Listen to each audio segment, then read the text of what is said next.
आप लोग कैसे हो। उम्मीद करता हूँ आप लोग अच्छे होंगे, बढ़िया होंगे। और गाइस आप लोग सपोर्ट कीजिए,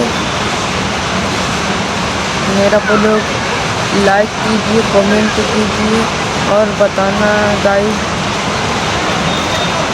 कैसा लगा ब्लॉग, कमेंट में ज़रूर बताना।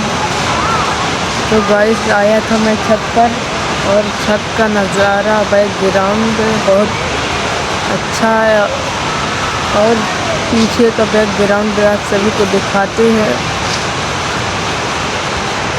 देख सकते हैं गाइस पीछे का बैकग्राउंड और इधर का भी देख सकते हैं गाइस। यहाँ पर मस्जिद है, देख सकते हैं गाइस।